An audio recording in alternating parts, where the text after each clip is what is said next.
On April 10th, 1979, a giant tornado tore through the city of Wichita Falls, Texas. Weather forecasters that day were on edge, monitoring an increasingly volatile atmosphere, and they knew deadly tornadoes would strike that day. The only question was where. Early that afternoon, tornadoes ravaged the nearby towns of Vernon and Herald, monstrous storms that took even meteorologists by surprise. This tornado was smaller but still violent, with winds spinning at over 200 miles per hour. It touched down near Seymour, northeast of Abilene, and the storm that spawned it intensified and marched northeastward. Eventually the storm turned more easterly, known to meteorologists as a right mover. These storms often produce the most intense severe weather, and what happened over the next several minutes, beginning around 6 o'clock that evening, was to that point the most damaging tornado in American history. This is the storm 4 miles southwest of Wichita Falls. The massive, churning wall cloud reaches toward the ground. Witnesses report seeing as many as 3 separate vortices rotating around each other. Multiple vortex tornadoes produce nature's most violent winds, and this one became a spiraling monster that took direct aim at Wichita Falls. The size and power of the tornado surprises even weather spotters trained to track these types of storms.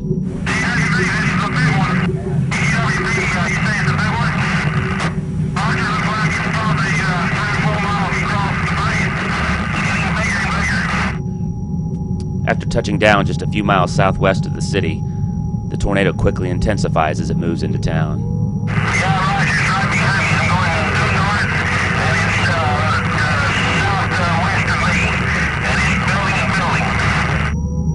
The tornado is so wide, some residents don't realize what they're looking at, like this photographer who was blown into his garage. Only luck saved his life. Anyone in the sound of my voice, there is a tornado on the ground near the Psych Center area in Wichita Falls. Please take cover. The tornado reaches a diameter of over 1 mile wide as it barrels down one of the busiest streets in the city. 35, let's say about 10 city blocks wide. That's a big one, man. The damage path through Wichita Falls is more than 8 miles long, 47 miles in total. It leaves the city the way it entered it, multiple vortices spiraling around each other, leaving tragedy and destruction in its wake.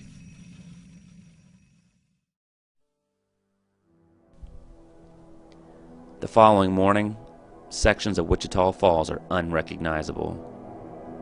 Entire neighborhoods are gone, landmarks swept away. Residents paint the names of their streets on the curb just so they can find their way around. Possibly the worst damage is at McNeil Junior High School on the southwest edge of town.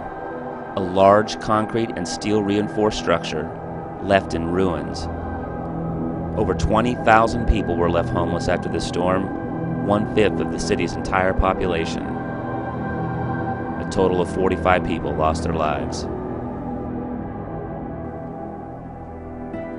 But despite the magnitude of the destruction, Wichita Falls residents stood strong. They rebuilt their battered city, including McNeil Junior High School, shown here as it is today.